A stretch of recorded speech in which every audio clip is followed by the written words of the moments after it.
Welcome to discover movies. जरा सोचिए अगर पड़ोस में रहने वाली वो मासूम सी बच्ची असलियत में सीरियल किलर निकले, कैसा लगेगा आपको। कुछ ऐसी ही कहानी है साल 2018 में आई फिल्म द बैड सीड की। फिल्म की शुरुआत होती है एक 9 साल की बच्ची से जिसका नाम है एमा। वो अपने कमरे की खिड़की से एक बिल्ली को डूबता हुआ देख रही थी। उसने पर्दा लगाया और अपने रोजमर्रा के कामों में लग गई। उसके चेहरे पर किसी तरह का दुख नहीं था। उसकी माँ की मौत हो चुकी थी और वो अपने पिता डेविड के साथ रहती थी। वो एक होशियार और अच्छी आदतों वाली लड़की थी, लेकिन ऐसा लगता है कि मानो उसमें ह्यूमन इमोशंस हैं ही नहीं। सुबह नाश्ते के समय उसने अपने पिता को बताया कि स्कूल का सिटीजनशिप अवार्ड जीतना उसका सपना है। जब वो दोनों बात कर रहे थे, उसकी मौसी एंजेला उससे मिलने आई।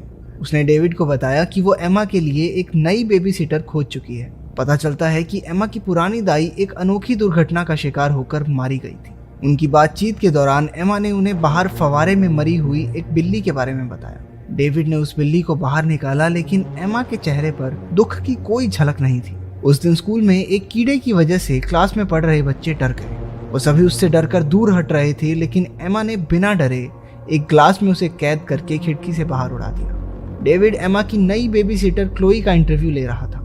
उसे क्लोई का काम पसंद आया और उसे नौकरी पर रख लिया। क्लोई को भी डेविड बहुत दिलचस्प लगा। उधर स्कूल में एक लड़की केटी खेलते हुए एमा से टकरा जाती है, लेकिन एमा ने उसे बड़े ही प्यार से सहारा देकर खड़ा कर दिया।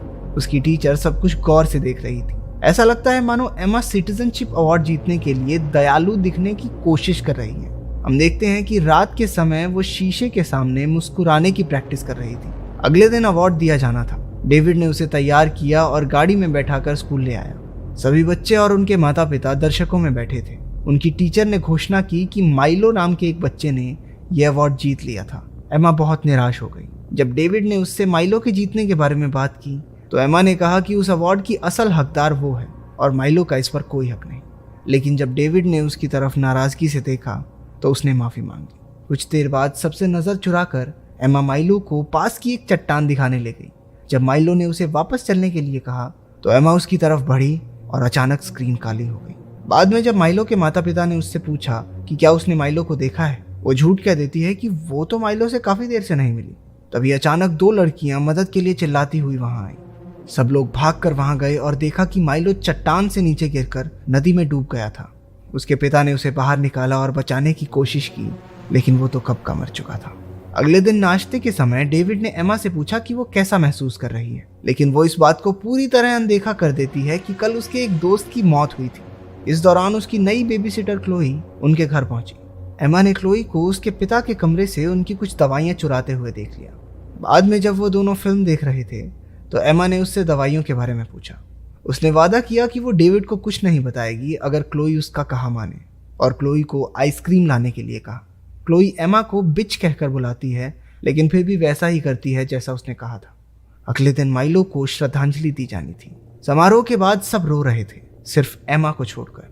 डेविड ने माइलो के माता पिता से बात की और उसे पता चला कि उसका मेडल भी खो गया था। उन्होंने अंदाजा लगाया कि वो नदी में ही डूब गया होगा। अचानक एमा ने भी रोना शुरू कर दिया। ऐसा लगता है कि जैसे वो माइलो के माता पिता के सामने दुखी होने का नाटक कर रही थी। जब वो घर वापस लौटे तो डेविड एमा का व्यवहार देखकर थोड़ा परेशान हो गया।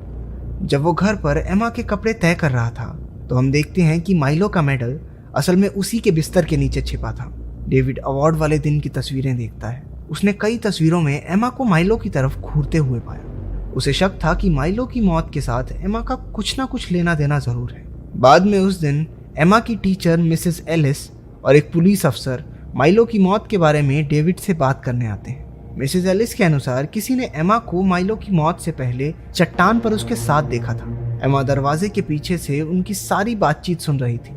उसने एक गुलदस्ते पर गिरने का नाटक करके जानबूझकर खुद को चोट पहुंचाई ताकि वो उन सब का ध्यान भटका दे और बात यहीं बंद हो जाए। एमा को लगी चोट को देखकर मिसेस एलिस और पुलिस अफसर वहां से चले जाते हैं। एमा की चोट पर दवाई लगाते वक्त डेविड उससे पूछता है कि क्या वो चट्टान पर माइलो के साथ थी। नहीं तो, एमा ने जवाब दिया। डेविड कहता है लेकिन मिसेस एलिस का तो मानना है कि वो वहां पर थी। ये सुनकर एमा गुस्से से भर गई और चिल्लाकर बोली कि मिसेस एलिस तो उससे नफरत करती। अगले दिन क्लोई उनके छोटे घर में गई जहां डेविड काम कर रहा था। उसने पूछा कि क्या वो वहां सिगरेट पी सकती है, लेकिन डेविड ने मना कर दिया क्योंकि उस जगह काफी सारी आग पकड़ने वाली चीजें थी। उसके बाद क्लोई एमा को सैर सपाटे के लिए घर के बाहर ले आई। रास्ते में वो दोनों माइलो के घर के बाहर मिसेस एलिस की गाड़ी को देखते हैं। वो माइलो की माँ से बात कर रही थी। क्लोई कहती है कि वो लोग एम्मा के खिलाफ एक केस तैयार कर रहे हैं। वो जानती है कि माइलो की मौत में एम्मा का कुछ तो हाथ है, लेकिन एम्मा ऐसा नाटक करती है कि वो नहीं जानती कि क्लोई किस बारे में बात कर रही है। घर वापस आकर भी उन्होंने अपनी बातचीत जारी रखी। क्लोई कहती है कि अगर उन्हें पता चल गया कि माइलो के साथ क्या हुआ था तो वो एम्मा को एक बिजली वाली कुर्सी से बांधकर करंट चालू कर देंगे। इससे एम्मा थोड़ा डर जाती है, लेकिन फिर भी वो स्वीकार नहीं करती कि उसने कुछ किया था। बाद में उस दिन क्लोई एम्मा को घर में ढूंढ रही थी जब हम देखते हैं कि घर के बाहर लगा मधुमक्खियों का छत्ता अब वहां नहीं था। दूसरी तरफ मिसेस एलिस माइलो के घर से निकलकर गाड़ी में कहीं जा रही थी। तभी एक मक्खी ने उनका ध्यान भटका दिया और दुर्घटना होते होते बची। वो फिर भी आगे बढ़ती रहती हैं और तभी कैमरा उसकी पीछे वाली सीट पर जाता है जहां हम देखते हैं कि एक बहुत बड़ा मधुमक्खियों का छत्ता वहां रखा है। एम्मा ने वो छत्ता गाड़ी में रखकर अपनी टीचर को मारने की कोशिश की थी। वहीं घर पे क्लोई को एम्मा के बिस्तर के नीचे से मेडल मिल गया। उसने वो मेडल डेविड के कमरे में एक लैंप से टांग दिया ताकि एम्मा पकड़ी जा सके। डेविड अपने बाथरूम में था जब एम्मा उसके कमरे में आई और वहां टंगा वो मेडल देख लिया। उसने जल्दी से मेडल लैंप से उतारकर अपने पीछे छुपा लिया, लेकिन तब तक डेविड उसे देख चुका था। वो एम्मा को उसके कमरे में ले जाकर पूछताछ शुरू कर देता है, लेकिन वो फिर झूठ बोलकर एक कहानी बना देती है कि खेलते समय माइलो ने खुद उसे वो मेडल दिया था। ये सब बातें अपने दिमाग से हटाने के लिए डेविड गाड़ी लेकर बाहर चला जाता है। उसे रास्ते में सड़क किनारे एक गाड़ी दिखाई देती है जिसका बहुत बुरा एक्सीडेंट हुआ था। उसने एंजेला को फोन करके एम्मा के लिए एक डॉक्टर ढूंढने के लिए कहा। डेविड को एम्मा और माइलो के बुरे सपने आने लगते हैं। अगले दिन एम्मा क्लोई से उस मेडल को डेविड के कमरे में रखने के बारे में पूछती है। तभी डेविड नीचे आकर एम्मा को साथ चलने के लिए कहता है। वो उसे माइलो के घर ले गया ताकि उसका मेडल उसकी माँ को लौटा सके। माइलो की माँ कुछ समझ नहीं पाती, लेकिन मेडल लौटाने के लिए उनका शुक्रिया अदा करती है। फिर वो उन्हें बताती है कि मिसेस एलिस की मौत हो चुकी है। मधुमक्खियों की वजह से उसकी गाड़ी का एक्सीडेंट हो गया था। डेविड हैरान रह गया और एम्मा ये कहकर रोने लगी कि मिसेस एलिस उसकी सबसे पसंदीदा टीचर थी। हालांकि घर वापस लौटते वक्त एम्मा का सारा दुख मानो कहीं गायब हो गया और वो क्लोई के साथ कुकीज बेक करने चली गई। डेविड उसके व्यवहार से काफी परेशान हो गया। बाद में जब वो घर पर काम कर रहा था तो उसने देखा कि मधुमक्खियों का छत्ता अब वहां नहीं था। उसे मिसेस एलिस की मौत के लिए अपनी बेटी पर शक हुआ। अगले दिन एम्मा की डॉक्टर मार्च के साथ पहली मुलाकात थी। उन दोनों की काफी लंबी बातचीत हुई। वहां से जाते हुए डॉक्टर मार्च ने डेविड से कहा कि उसकी बेटी किसी भी और बच्चे की तरह बिल्कुल सामान्य थी। एम्मा डॉक्टर तक को बेवकूफ बनाने में कामयाब रही। जब वो दोनों वापस घर लौटे तो डेविड ने देखा क्लोई आराम से धूप का लुत्फ उठा रही थी। वो एम्मा से बातों बातों में कहती है कि डेविड उसकी तरफ आकर्षित होकर देख रहा था। क्लोई यहाँ तक कह देती है कि हो सकता है किसी दिन वो उसकी सौतेली माँ बन जाए। ये सुनकर एम्मा को बहुत गुस्सा आया और वो उसे अपने पिता से दूर रहने को कहती है। उस रात एम्मा ने डेविड से पूछा कि क्या वो क्लोई को पसंद करने लगा है। डेविड कुछ समझ नहीं पाता। उसने डेविड से ये भी कहा कि क्लोई उसकी सौतेली माँ बनना चाहती है, लेकिन डेविड पहले ही बाहर जाने के लिए लेट हो रहा था, तो वो एम्मा को बिना कुछ ज्यादा समझाए वहां से चला गया। कुछ देर बाद क्लोई को टीवी देखते हुए कुछ शोर सुनाई दिया। वो एम्मा को ढूंढने लगी, लेकिन वो उसे कहीं नहीं मिली। उसने खिड़की से बाहर उनके छोटे घर में एक परछाई देखी। वो बाहर एम्मा को ढूंढने निकल पड़ी। जब वो उस छोटे घर में घुसी तो अचानक से दरवाजा बंद हो गया। उसने दरवाजे को खोलने की कोशिश की, लेकिन वो बाहर से बंद था और तभी वहां आग लग गई। क्लोई ने देखा कि एम्मा खिड़की से उसे देख रही थी। वो उसे चोट पहुंचाने की कोशिश करती है, लेकिन आग ने उसे अपनी चपेट में ले लिया और वो वहीं राख हो गई। जैसे ही डेविड घर पहुंचा, पुलिस वालों ने उसे बताया कि क्लोई मर चुकी है।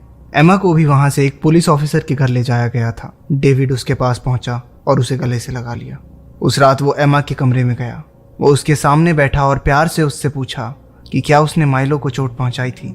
वो उसे विश्वास दिलाता है कि उसकी मदद करने के लिए जो बन पड़ेगा वो करेगा, लेकिन इसके लिए एम्मा को सब कुछ सच बताना होगा। एम्मा आखिरकार मान लेती है कि उसी ने माइलो को चट्टान से धक्का दिया था।